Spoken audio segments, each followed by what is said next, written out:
শ্রদ্ধেয় দাদারা তাদের ভালোবাসায় সিক্ত করেছেন। আমি একটু লোভী। প্রত্যেকটি মানুষের কিছু না কিছু বৃত্তি প্রবৃত্তি থাকেই। আমরা যখন ষড়রিপু নিয়ে পৃথিবীতে আবির্ভূত হয়েছি, এই শরীর নিয়ে যখন আবির্ভূত হয়েছি বা জন্মগ্রহণ করেছি বা জন্মেছি আমরা এই পৃথিবীতে, এই শরীরের মধ্যে রিপুগুলো কাজ করবেই। তাই আমাদের মধ্যে ওই প্রবৃত্তিগুলো কাজ করে। এই প্রবৃত্তিগুলো এক একজন মানুষ এক এক রকম করে ব্যবহার করেন। তাই কারো প্রবৃত্তি আসক্তিপূর্ণ, কারো প্রবৃত্তি ভক্তিপূর্ণ। কিন্তু ভক্তি হচ্ছে প্রেমের ভগিনী। ঠাকুর বলছেন আসক্তি হচ্ছে কামের পত্নী, আর ভক্তি প্রেমের ছোট ভগিনী। তাই আমার ছোটবেলা থেকেই লোভ, মানুষ একটু ভালোবাসলেই একবারেই লেগে পড়ে। এই লোভ আজও ছাড়তে পারিনি। পরম দয়ালের চরণে বলি, এই লোভ যেন জন্ম জন্মান্তর যতদিন পর্যন্ত তার চরণ লাভ না হচ্ছে, ততদিন পর্যন্ত যেন এই ঠিক থাকে আমার সঙ্গে। মানুষের ভালোবাসায় সিক্ত হয়ে, মানুষকে ভালোবেসে, মানুষকে তার মঙ্গলের দিক নির্দেশনা দিয়ে নিজের জীবনের মঙ্গল যেন সাধন করতে পারে। আজকে আমি জানতাম না বিষয়টি, অত্যন্ত দুঃখের বিষয়। এটি হচ্ছে সাধারণ বিষয়, অত্যন্ত দুঃখের। নেহাতি এই কথাটি যিনি ভাববেন, তার বাবা মা পরিবার পরিজন যারা ভাববেন, তাদের আত্মাটি কেঁপেই উঠবে। অতটুকু বয়সে যে মেয়েটি বড় হয়ে সমাজ জীবন, রাষ্ট্র জীবন সমস্ত কিছু যে জাগরণ করবে, সেই মেয়েটি অচিরেই, অর্থাৎ ফুল ফুটবার আগেই কলিটি যেমন পড়ে যায়, তেমনি করেই ঝরে গেল। এটি হচ্ছে সাধারণভাবে একটা দৃষ্টি। কিন্তু আমরা বলছি মদাত্মা সর্বভূতাত্মা তস্মৈ শ্রী গুরুবে নমঃ। ঠাকুর বলছেন প্রার্থনাতে কইলি কত, করলি না তা কাজে, ফুটলো ওটা কল্পনাতে, ফল টিপিলি বাজে। আমরা প্রার্থনাতে অনেক কথাই বলছি। তাই আমরা কি বলছি, কখনো কি একবারের জন্য ভেবে দেখতে চেয়েছি যে আমি কি বলছি ঠাকুরকে? নিত্যদিন ঠাকুর বলছেন পুজো অর্চনা তুই যতই করিস ফুল তুলসী গঙ্গা জলে, অনুশীলনী কৌশল ছাড়া জ্ঞান হবে না কোনো কালে। বলছেন পুজো অর্চনা তুই যতই করিস ফুল তুলসী গঙ্গা জলে, অনুশীলনী কৌশল ছাড়া জ্ঞান হবে না কোনো কালে। অনুশীলন করতে হবে, অনুশীলনের মধ্য দিয়ে নিজের ভেতর একটা ভাইটাল ফোর্স জন্মায়। ঠাকুর বলছেন এটি হচ্ছে জীবনী শক্তি। আমি যখন একটি কর্ম বারংবার করি, ওই কর্ম করতে করতে প্রথমে হয়তো একটু কঠিন হয়, কিন্তু পরবর্তী সময় স্টেপ বাই স্টেপ আমরা যখন এগিয়ে যাই, তখন ওই কর্মটি সহজ হয়ে যায়। সেটি যে কোনো কর্মই হোক না কেন, ঘর ঝাড়ু দেওয়া থেকে শুরু করে নাসায় মহাশূন্যে পৌঁছানো পর্যন্ত প্রত্যেকটি কাজেই খুব কঠিন। যদি সেটা চর্চার মধ্যে আনা যায় তাহলে সেটা সহজ হয়ে ওঠে। তাই ঠাকুর বলছেন পুজো অর্চনা তুই যতই করিস ফুল তুলসী গঙ্গা জলে, অনুশীলনী কৌশল ছাড়া জ্ঞান হবে না কোনো। আমাকে অনুশীলনের মধ্য দিয়ে যে কৌশলটি অর্জিত হবে, আমি বসে বসে সেটা হবে না।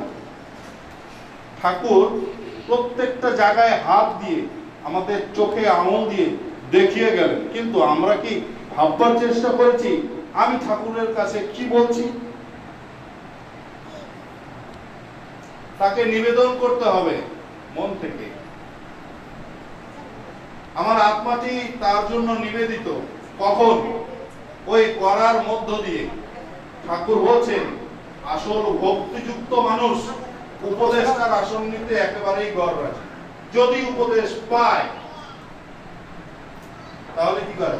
তিনি করেন। আসল ভক্তিযুক্ত মানুষ উপদেশ পেলে সেটা পালন করবার চেষ্টা করে। কিন্তু কপট ব্যক্তি কি করে? ঠাকুর বলছেন, কপট ব্যক্তি অন্যের নিকট সুখ্যাতির আশায় নিজেকে নিজেই প্রবঞ্চনা করে। নিজেকে নিজে ফাঁকি দিচ্ছি আমরা ওই কপটের জালে পড়ে। তাই কপট ব্যক্তি তিনি যতই অভিনয় করুক না কেন, তার হৃদয়ে ওই পবিত্র ভাবটি জ্বলে ওঠে না। মানুষ তো অত বোকা নয়। যে মানুষটি পবিত্র, যে মানুষটি মন থেকে কথা বলে, মন থেকে কাজ করে, ঠাকুর বলছেন মন মুখ এক হলে তার ভিতরে গলদ জমতে পারে না। ঠাকুর গ্যারান্টি দিয়ে দিলেন, মন এবং মুখ যখন এক হয় তখন ভিতরে গলদ জমতে পারে না। ঠাকুর আরো বলবেন, যা আমি বলি তা যেন আমি করি। করা এবং বলার সাথে যখন একাত্ম বোধ হয় তখনই আত্মা পরিশুদ্ধ হয়। নচেত কি হয়?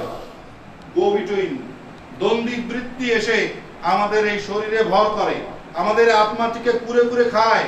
এটি ভাইরাসের মতো, আমাকে কখন যে ছিদ্র করে ফেলবে আমি টেরও পাবো না। অর্থাৎ কথা দিয়ে কথা না রাখা। আমার খুব গুরুত্বপূর্ণ কাজ ছিল, আমাকে আজকে আসতেই হয়েছে এখানে। আমি শুধু একটা কথাই বলেছি আমার গুরুজিকে, গুরুজি আপনি অভিশাপ দিতে পারেন, সেই অভিশাপও আমি নিয়ে নিতে পারি, কিন্তু যে মুখ দিয়ে আমি বলে ফেলেছি দাদা আমি আসবো, এই কথা আমি ফেলতে পারবো না। যদি পথে যেতে আমার মৃত্যু হয় তবুও আমার এই পথে রওনা দিতেই হবে। কিন্তু আমি এতটুকু করতে পারি, আজকে গিয়ে আজকে আমাকে ফেরত আসতে হবে, কিন্তু আমাকে যেতে হবে। আমি বলেছি যাবো, আমাকে যেতেই হবে। তাই ঠাকুরকে বলেছিলাম, ঠাকুর আমি কি সময় মতো পৌঁছাতে পারবো? যেখানে আমার এখানে আসবার কথা, এখানে এসে দুপুরবেলা আনন্দবাজারের প্রসাদ পাওয়ার কথা, আমার দিদিমা খুব সুন্দর করে রান্না করে অনেকক্ষণ অপেক্ষা করেছেন, 4টার পরে উনিও খেয়েছেন।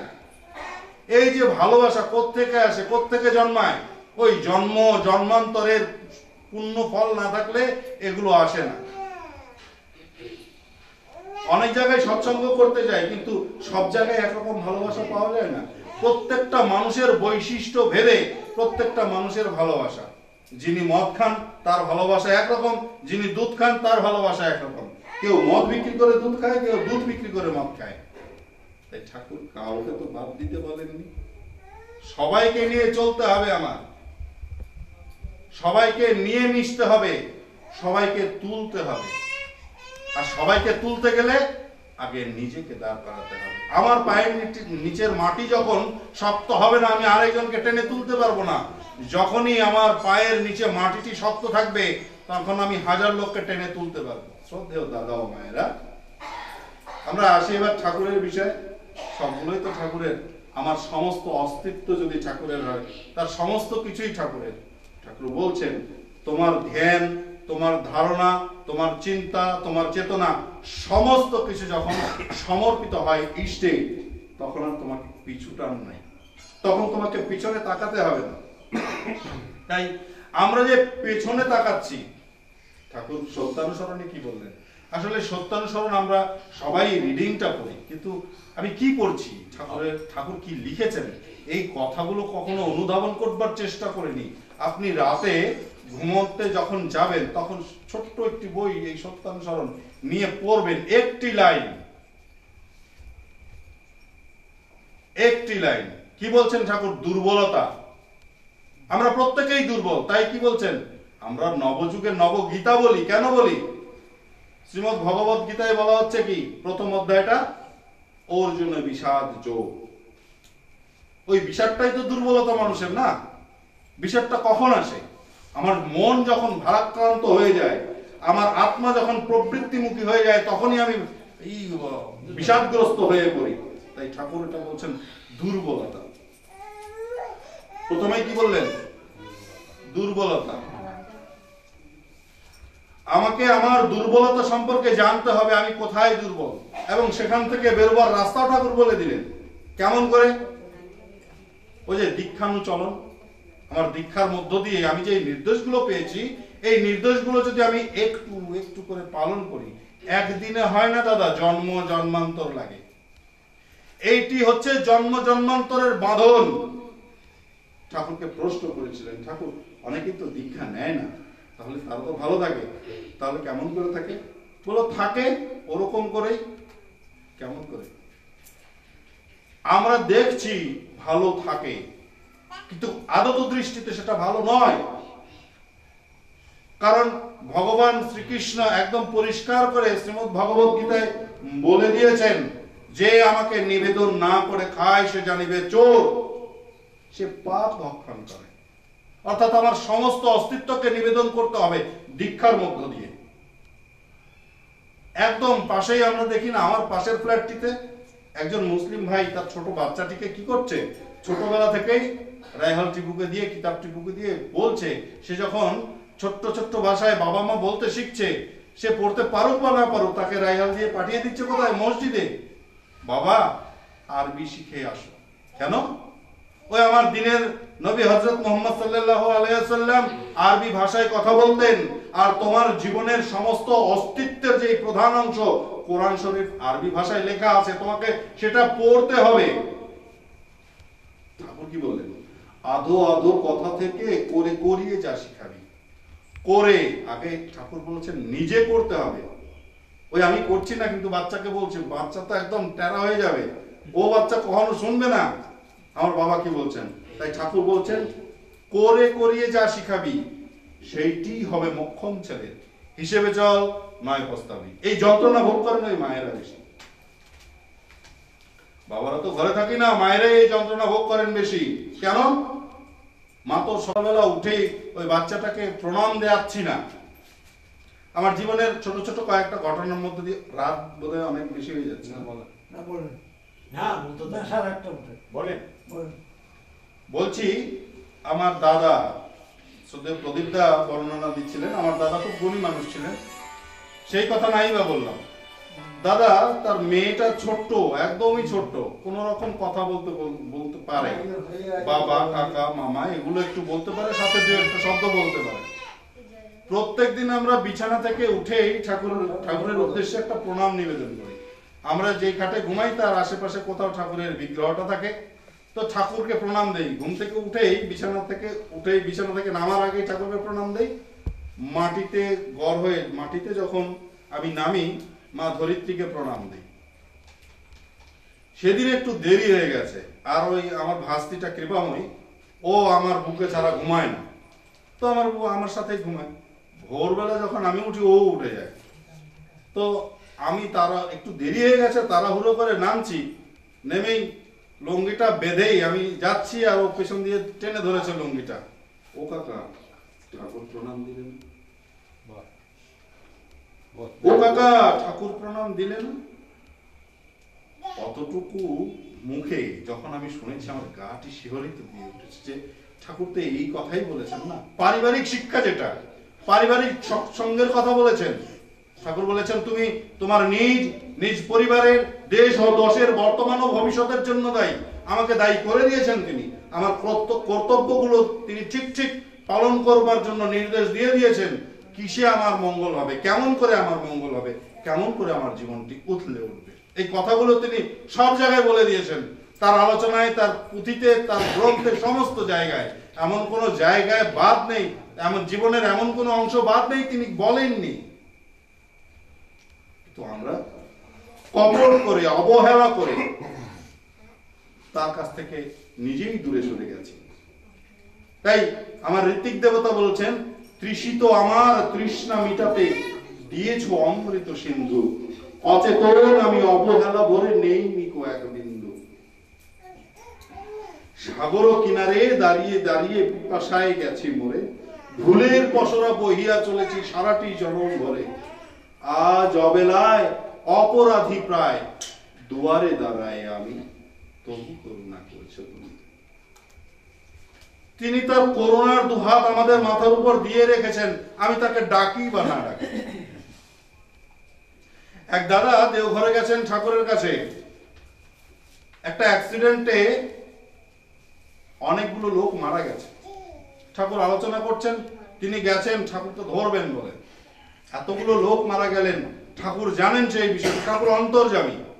উনিও ঠাকুরকে খুব ভালোবাসেন, ঠাকুর অন্তর্যামী, তাই বলছিলেন, ও ঠাকুর ওইখানে তো অনেকগুলো লোক মারা গেল, তো সবাই তো তোমার সন্তান বললে, আর তুমি কি তোমার সন্তানদের রক্ষা করতে পারলে না? ঠাকুর কোনো কথা বলেননি, একটু এড়িয়ে গিয়েই চারপাশের মানুষগুলো আছে সবার সাথে গল্প গুজব করছে। ওই দাদা তো খুব বিরক্ত হচ্ছে, তিনি তার প্রশ্নের উত্তর পাননি। খানিকক্ষণ পরে তার মেজাজটা যখন একটু ডাইভার্ট হয়েছে আর কি, মনটি যখন শান্ত হয়েছে, আনমনা হয়েছে, তখন ডাকছে, এই এদিকে তুই জানি কি বলছিলি? বলে আগে ওই মানুষগুলো যে মারা গেছে, সেই মানুষগুলো কি তোমার সন্তান ছিল না? তুমি কি তাদের রক্ষা করতে পারলে না? যারা তোমার দীক্ষা নেয় তারাই কি তোমার সন্তান? ঠাকুর তখনও কিছু বললেন না, আরেকজনকে ডাকলেন, এই ট্রানজিস্টারটা নিয়ে, রেডিও আর রেডিওটা নিয়ে আসতে বললেন। তো রেডিও নিয়ে এসে বললো, 10-এ কি বাজছে একটু বাজাও দেখিনি। ঠাকুর তো পাবনার ভাষায় কথা বলছেন, 10-এ কি বাজছে সেটা বাজা দেখিনি, ঘুরাচ্ছেন 10। তো খবর চলছিল, ঠাকুর বলছেন যে আবার একটু 11টা লাগায়, 11তে দিয়েছেন, এখন গান বাজছে। তো 10-এ খবর বাজছে, 11তে গান বাজছে। এবার 12তে দেখিনি, 12তে নাটক চলছে। ঠাকুর বললেন, ও মানে ওই 10-এ নাটকটা লাগাতো। তো হাসছে দাদা, যিনি চালাচ্ছেন তিনি হাসছেন। ও ঠাকুর, 10-এ তো নাটক চলবে না, নাটক চলছে 12তে। তো বললো তাহলে 11তে দে। বললো তা তো হবে না, যেখানে যেটা আছে ওখানেই দিতে হবে, না হলে গান শোনা যাবে না, খবরও দেখা যাবে না, শোনা যাবে না, নাটকও শোনা যাবে না। তখন তো রেডিওতে শুনতো সবাই, নাটক শুনতো, সিনেমা শুনতো, দেখা তো খুব রেয়ার ব্যাপার ছিল। ঠাকুর বলছেন, আমি তো তাই কই, যেটা যেখানে দেওয়া লাগে সেটা না দিলে সেটা পাওয়া যায় না।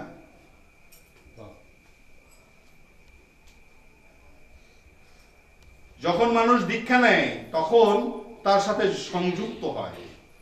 আপনি যদি স্কুলে ভর্তি না হন, ওই স্কুল শিক্ষক আপনার প্রতি কোনো দৃষ্টি থাকবে না।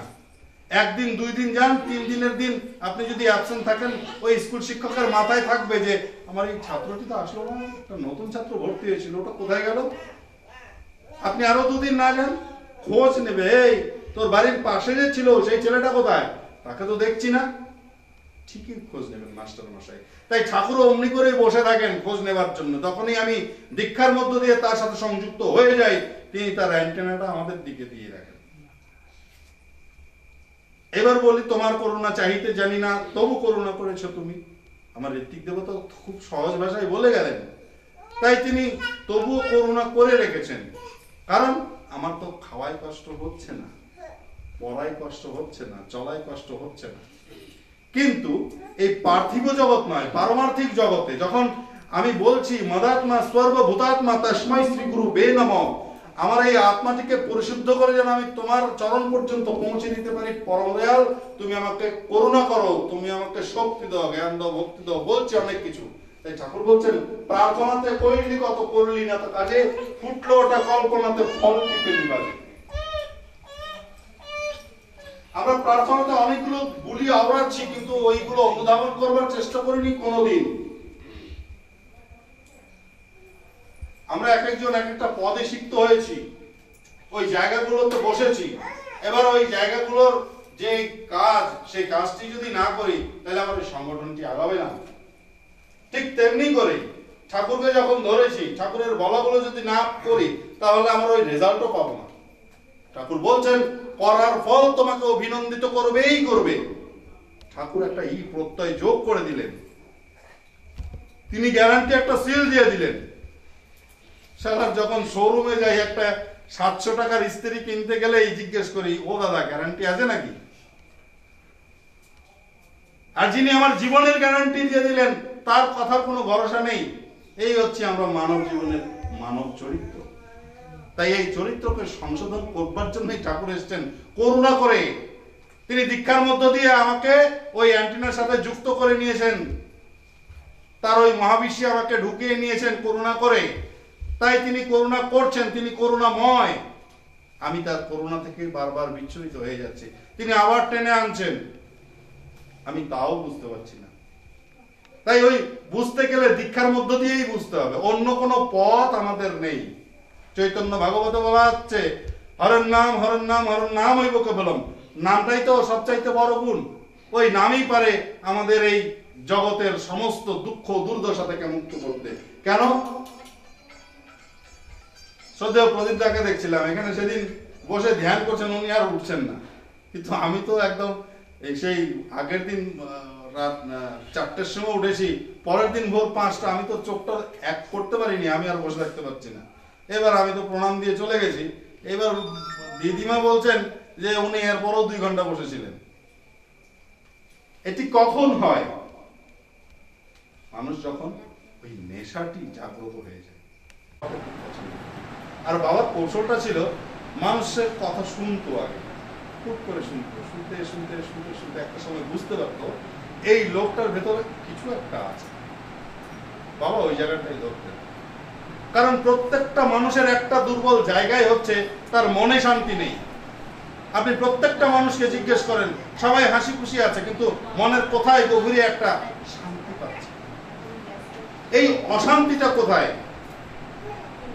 এইটাকে বের করতে হবে, এটাকে বের করে ফেলে দিতে হবে। কেমন করে সম্ভব? ওই যে হরের নাম হরের নাম হরের নাম ওই লোকে বললাম, নাম করতে হবে। ওই নামের রসটি যখন আপনার শরীরে বসে যাবে, শরীরে কোনো ক্লান্তি আসবে না। আমি 4 দিন এই লোকটার ঘরে থেকেছিলাম। আমি এই ঘরে থেকে আমি বুঝেছিলাম আমার এই ঘরেই ক্লান্তি নেই, আমার শরীরে আসবে কোত্থেকে? রেডিয়েশন কাজ করে। আমরা তো মোবাইলে কথা বলি, একদম চাপ দিলে আমেরিকাতে চলে যাচ্ছে। ঝুলন চৌধুরী, বিজয় ভৌমিক, এই অমুক দাদারা, শ্রদ্ধেয় দাদাদের সাথে কথা বলছি 1 সেকেন্ডের মধ্যে।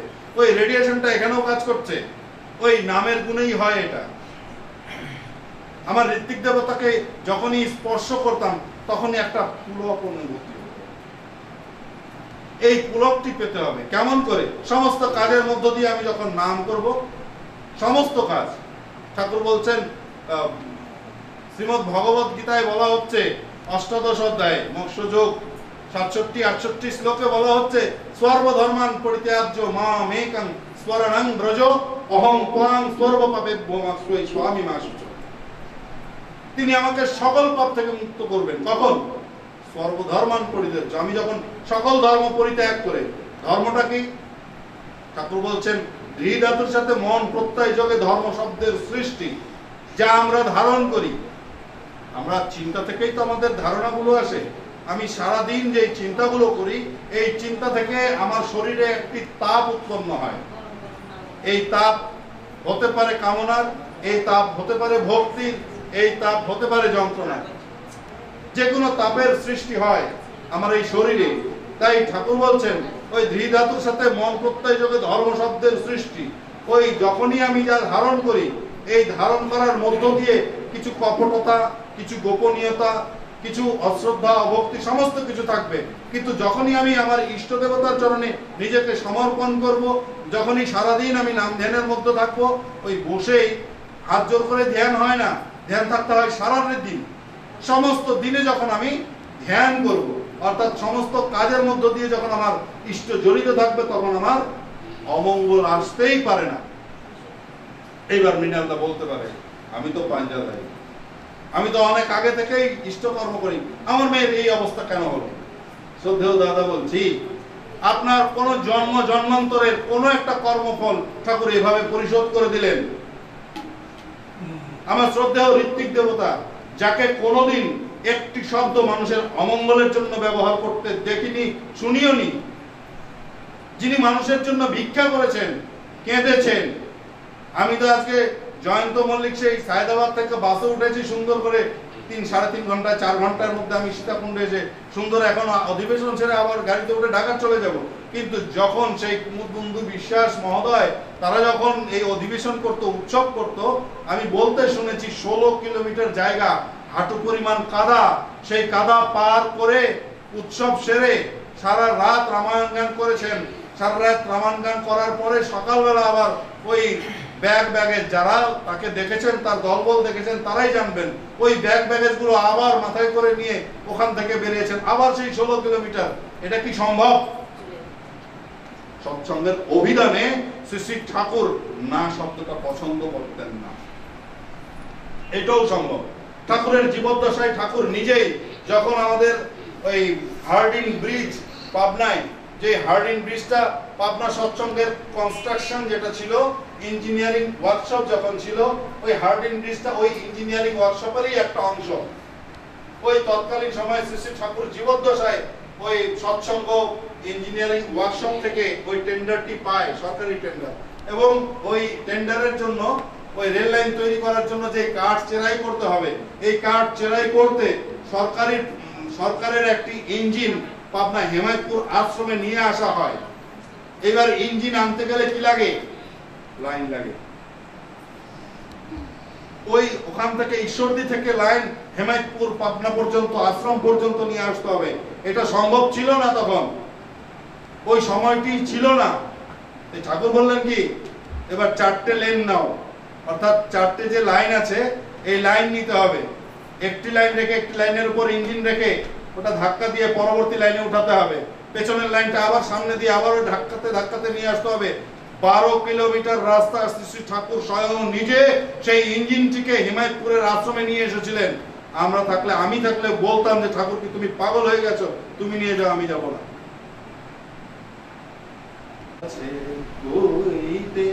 যে মানা সে যে দীপীর দেয়া দীক্ষা মন্ত্র কারো কাছে কইব না, প্রেমের কথা কারো কাছে কইতে যে মানা। প্রেমে পড়েছিলেন শৈলেশ দা,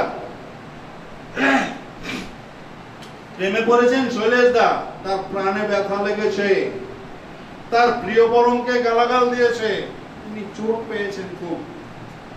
নিয়ে যাচ্ছেন গোবরদাকে, ঘোড়ার গাড়ি চলছে, কাঁচকুচ কাঁচকুচ শব্দ হচ্ছে, চারিদিকের সব দৃশ্যগুলো পিছনের দিকে ছুটছে, গাড়ি সামনের দিকে এগুচ্ছে, ঘোড়ার পায়ের খুরের আওয়াজ হচ্ছে, খটাখট খটাখট খটাখট করে চলছে। আর মনে দুজনের সাথে কেউ কারোর সাথে কথা বলছেন না। এবার হিমায়তপুরের রাস্তায় ঢুকলেন, কাঁচা রাস্তায় ঢুকে সুন্দর করে ঠাকুর যে খাটটিতে বসে মানুষের সাথে কথা বলতেন, তার অপোজিটেই গাড়িটি গিয়ে থামলো। অমনি কি করলেন, শৈলেশ দা আবার গোবরদার হাত ধরে টেনে হেসে নামিয়ে ঠাকুরের সামনে নিয়ে গিয়ে বললেন, এই সালা তুই যা বলেছিস ঠাকুরের সামনে এখন নিব। আর কোথায় যায়, সেই তিনি তো নাচরবান্দা গোবরদা।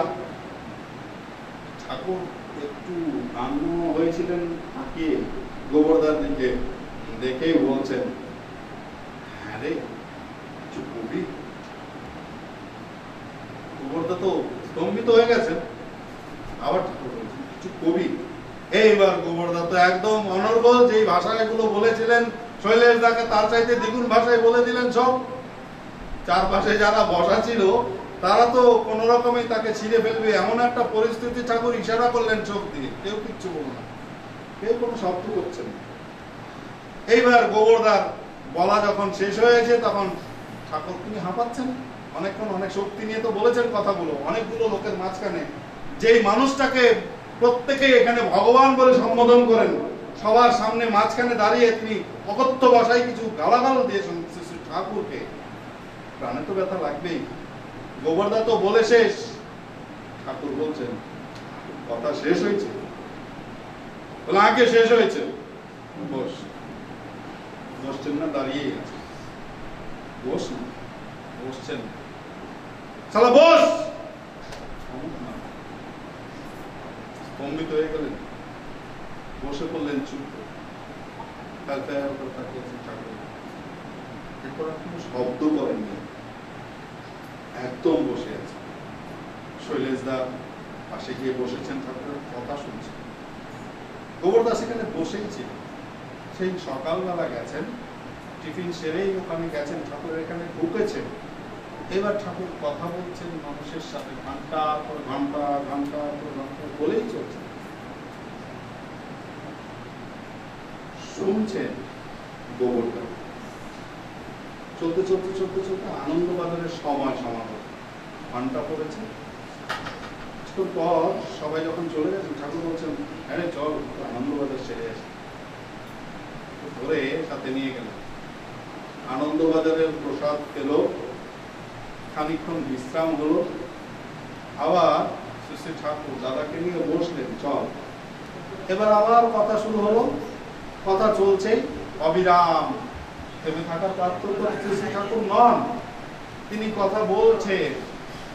কখন যে সেই দুপুরটি রাত হয়ে গেছে টের পাননি গোবর মজুমদার, টের পাননি কখন যে রাত 8টা বেজে গেছে। এবার আবার প্রসাদের ঘন্টা বেজে উঠলো, বলছেন চল একটু প্রসাদ নিয়ে আসি, তারপর বাড়ি যাওয়া যাবে। শৈলেশদা ওখানেই আছে। গোবরদাকে নিয়ে ঠাকুর আনন্দবাজারের প্রসাদ নেওয়ার পর বলেন, তাহলে এখন আয়গা, হ্যাঁ আবার পরে দেখা হবে। ঠাকুর বলেই ঠাকুর চলে গেলেন।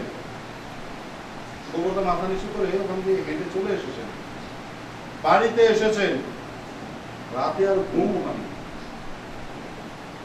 রাতে ঘুম হয়নি। ভাবছিলেন যে মানুষটিকে মানুষ ভগবান বলে সম্বোধন করছে, এতগুলো মানুষের সামনে আমি দাঁড়িয়ে অকথ্য ভাষায় কিছু কথা বললাম, ওই মানুষটি তো পরবর্তী মুহূর্ত থেকে একটা মানুষের জীবনের অমঙ্গলের কথা বলেনি, কোনো মানুষের উদ্দেশ্যে কটূক্তি তো করেনি, কারো জীবনের অমঙ্গলের কথা চিন্তা করেনি, বলেনি কাউকে বলেনি তার ঘরের তার সংসার নষ্ট করতে। আমরা যেটা সচরাচর করে থাকি, একজন আরেকজনের খুনসুটি করি, তার বিরুদ্ধে বিভিন্ন কথা বলি, কই না তো কোন এই দোষের বিষয়গুলো তো আমি দেখলাম না। যে মানুষটি জীবনের মঙ্গলের কথা বলে, হাজারো মানুষ এসেছে তার সাথে কথা বলছে, তার জীবনের সমাধানগুলো নিয়ে যাচ্ছে, তিনি তো ঠিকই বলছিলেন, মানুষের প্রত্যেকটা মানুষের জীবনের মঙ্গলের কথা বলছিলেন। এখানে তিনি তো কাউকে মিথ্যা কথা বলতে শেখাননি, কারো বউ নিয়ে যাওয়ার কথা বলা তো শেখাননি, কারো ঘর নষ্ট করার কথা তিনি শেখাননি। যদি মানুষ যায় তার কাছে, গোবরদা সারা রাত ঘুমায়নি। এবার মনে মনে একটু চুলকাচ্ছিল। সকালবেলা উঠেছে, স্নান গুটি সেরেছে, কিন্তু কাউকে তো বলা যাবে না ঠাকুর বাড়ি যাচ্ছি, কারণ সবাই জানে ঠাকুরের কাছে যেই যায় সেই বশীভূত হয়ে যায়। ঠাকুর বশীকরণ জানে, ঠাকুরের কাছে গেলে আর ফিরে আসা চায় না, এটা সবাই জানে। এখন বাড়িতে তো এই কথা বলা যাবে না যে নামজাদা নাট্যকার, নাট্য অভিনেতা, যিনি সিনেমা করে বেড়াচ্ছেন, অভিনয় করে বেড়াচ্ছেন, এমন তোর একজন নামজাদা লোক ঠাকুরের বশীভূত। এই লজ্জায় তিনি আর কাউকে কিছু বলেননি। স্নান টান সেরে আবার হাঁটতে হাঁটতে হাঁটতে হাঁটতে হেমায়তপুরে এসে ঠাকুরের সামনে এসে বসেছেন। ঠাকুর খুব দেখে একটু মুচকি হাসি দিয়ে ইশারা করলেন বসার জন্য, বসলেন। আবার মা যে মহাত্মা, যে মহাপ্রাণ ঠাকুর নিয়ে গেছেন, তাকে যেন তার চরণ লাভ হয়, তার দ্বারা যেন পৃথিবীর মঙ্গল সাধিত হয়, এই প্রার্থনা করি। সকলের জীবনে যারা উপস্থিত আছেন, সকলের জীবনের মঙ্গল কামনা করে, সকলের জীবনের সুখ সমৃদ্ধি কামনা করে, প্রত্যেকের ইষ্টময় জীবন কামনা করে পরম দয়ালের চরণে প্রণাম জানিয়ে আজকে ইতি টানছি। জয় জয়। বন্দে পুরুষোত্তমম, বন্দে পুরুষোত্তমম, বন্দে পুরুষোত্তমম, বন্দে পুরুষোত্তমম, বন্দে শ্রী ঠাকুর, বন্দে ঠাকুর। ধন্যবাদ। জয় রাধে দিয়ে দাও।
তোমার রঙে হৃদয় আমার রাঙা, তোমার রঙে হৃদয় আমার রাঙা,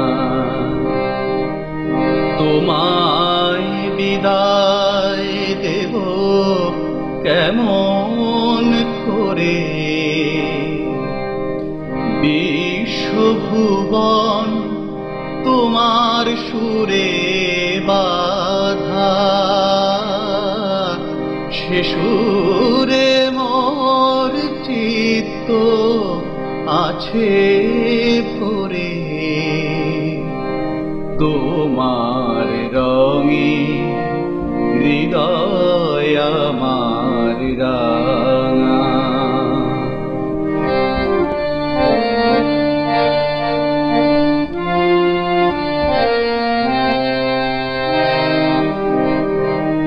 রূপে তোমার মুগ্ধ আখি তারা, রসে তোমার আকাশ বাতাস ভরা, রূপে তোমার মুগ্ধ আখি তারা, রসে তোমার আকাশ বাতাস ভরা, গন্ধে তোমার হিল্লোলিত ধারা, গন্ধে তোমার হিল্লোলিত ধারা, পরশে মোর তরু থর থরে, তোমার রঙে হৃদয় আমার রাঙা।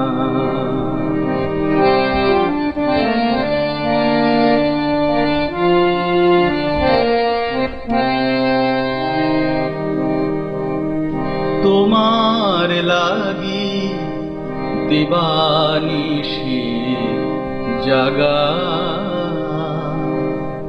তুমি যে মোর সকল চাওয়া পাওয়া,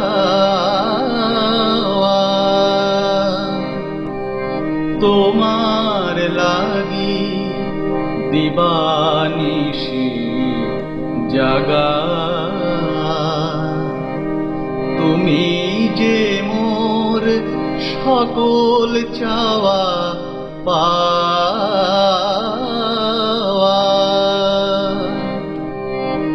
তোমায় বিনা সকল চাওয়া ফাঁকা। হৃদয় আমার কাঁদে তোমার তরে, তোমার রঙে হৃদয় আমার রাঙা।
মানুষ সে শুধু নিজেরই ভাবে, ভগবান কোথায় কে কার ভগবান?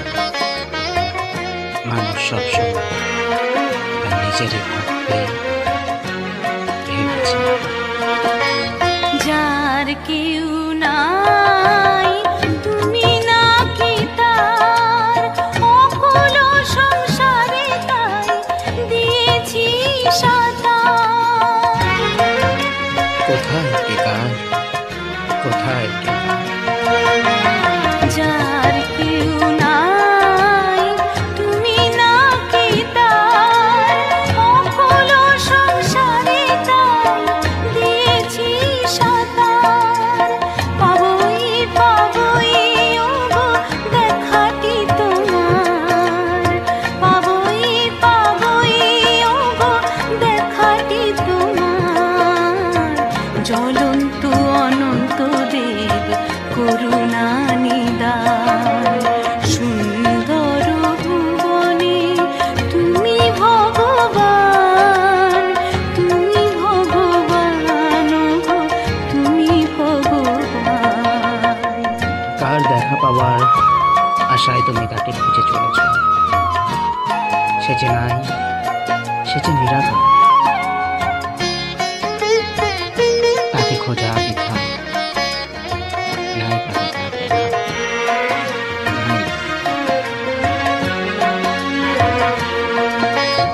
ভবার ভাবনা মাঝে এ ভব কাণ্ডারি, ভয় কি আমার ঠাকুর ওহে শ্রী হরি। যদি করো ভয় তবে ডরাইবে সবাই। ভবার ভাবনা মাঝে এ ভব কাণ্ডারি, ভয় কি আমার ঠাকুর ওহে শ্রী হরি। কোনো কালে নহব ছাড়া ছাড়ি, কোনো কালে নহব ছাড়া ছাড়ি। সদাই পিছনে আছো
তোমার কথাই বলে যারা তোমায় মানে না,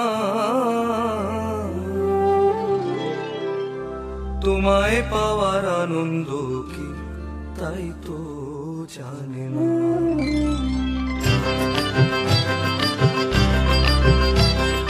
তোমার কথাই বলে যারা তোমায় মানে না, তোমায় পাওয়ার আনন্দ কি তাই তো জানে না। দয়াল তোমার কথাই বলে যারা তোমায় মানে না, তোমায় পাওয়ার আনন্দ কি তাই তো জানে না।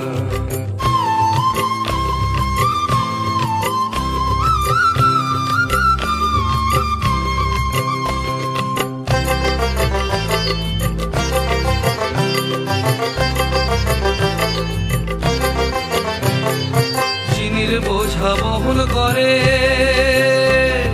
বুঝবে সোয়াদ কেমন করে, চিনির বোঝা বহন করে বুঝবে সোয়াদ কেমন করে। ওরা একটু যদি মুখে দিত, একটু যদি মুখে দিত, রসটি হতো জানা তোমায় পাওয়ার আনন্দ কি তাই তো জানে না। তোমার কথাই বলে যারা তোমায় মানে না, তোমায় পাওয়ার আনন্দ কি তাই তো জানে না।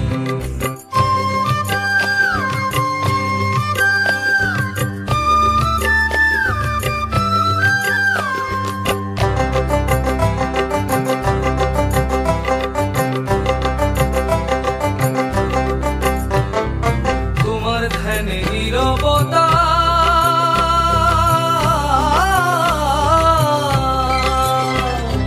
কেমন সুখের জানে না তা, তোমার ধ্যানে নীরবতা কেমন সুখের জানে না তা। প্রেমের কি যে মাধুর্যতা, প্রেমের কি যে মাধুর্য তা কিছুই বোঝে না, তোমায় পাওয়ার আনন্দ কি তাই তো জানে না। তোমার কথাই বলে যারা তোমায় মানে না, তোমায় পাওয়ার আনন্দ কি তাই তো জানে না।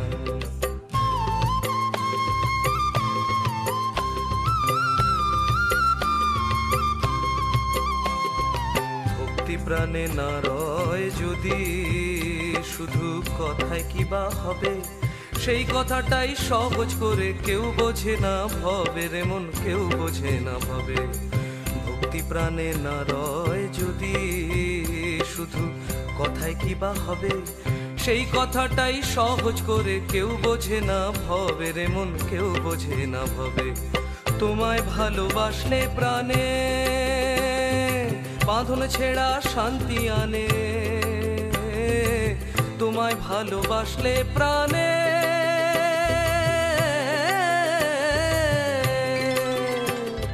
বাঁধন ছেড়া শান্তি আনে। নিত্য তোমায় সেবা বিনা, নিত্য তোমায় সেবা বিনা তৃষ্ণা কমে না, তোমায় পাওয়ার আনন্দ কি তাই তো জানে না। দয়াল তোমার কথাই বলে যারা তোমায় মানে না, তোমায় পাওয়ার আনন্দ কি তাই তো জানে না। তোমায় পাওয়ার আনন্দ কি তাই তো জানে না, তোমায় পাওয়ার আনন্দ কি তাই তো জানে না, তোমায় পাওয়ার আনন্দ কি তাই তো জানে না।